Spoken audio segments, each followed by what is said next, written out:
The Trump administration's Alien Enemies Act declaration, declaring Venezuelan men over the age of 14 eligible for deportation fast tracked out of America, was based on a lie. Folks, we have stunning information right now coming from the New York Times and coming from the United States' own intelligence community. Now, before I get into it, I do just want to say thank you. I'm in Arizona right now giving a keynote this evening. I'll be back home shortly thereafter. It's a long travel day, so this is an unusual time for me to be posting. But to all those who have supported my work and want to continue doing so, thank you. You can subscribe today to my Substack by clicking the button below, or support my work by sending a one-time donation via Venmo to Aaron-Parnas. But folks, today we learned that a newly declassified memo from the intelligence community confirms that U.S. intelligence agencies disagreed with a key claim Donald Trump has made to use to justify deporting Venezuelans under the Alien Enemies Act.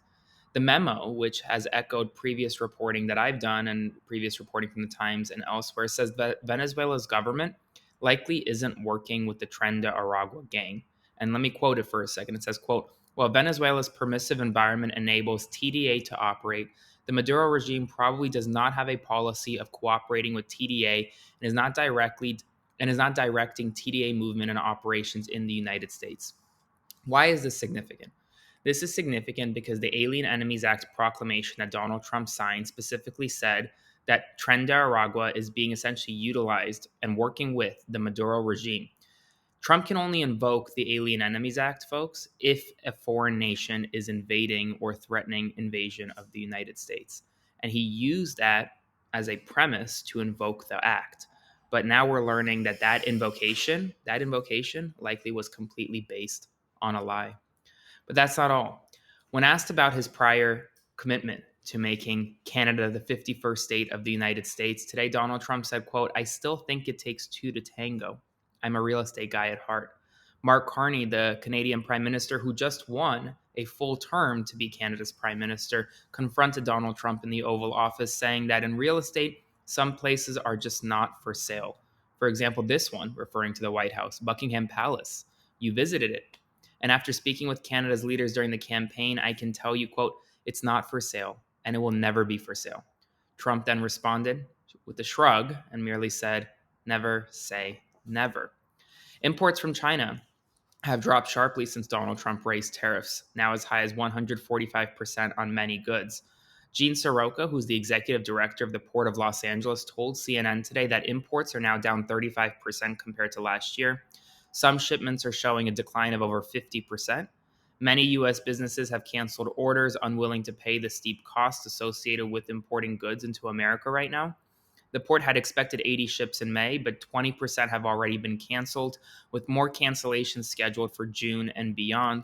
He said, quote, "Products now cost about 2.5 times more than they did just last month," adding, "You still don't know how long this is going to last. We are facing a possible supply chain crisis right now in the United States of America."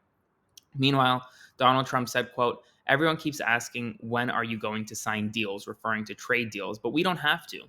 They need to sign deals with us. We're not worried about their market. They'll either say great and start buying, or they won't. That's fine. No one's forcing them to shop." And when asked whether or not Mark Carney, the Canadian Prime Minister, could say anything to convince Trump to lift tariffs on Canada, Trump simply replied, "No." When pressed on why, he said, "Folks, that's just the way it is." Today, Republican Senator Tom Tillis of North Carolina said he will not be supporting Ed Martin, who is a Stop the Steal organizer, current Assistant United States Attorney acting AUSA for Washington, D.C., who has been nominated for a full term as AUSA. This move is a significant blow to the Trump effort and likely blocks Martin's confirmation in the United States Senate. According to the Wall Street Journal, Pete Hegseth has used multiple signal chats to conduct official Pentagon business. Donald Trump announced that the federal government will no longer fund California's high-speed rail project. And finally, Donald Trump previously made a remark saying that the Houthis in Yemen have agreed to stop attacking ships in the Red Sea.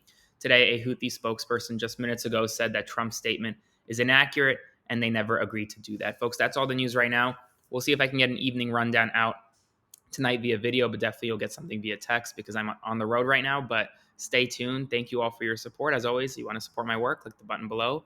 Become a paid subscriber to my Substack today or send a one-time donation to show your support via Venmo to Aaron-Parnas, and I'll see you again this evening.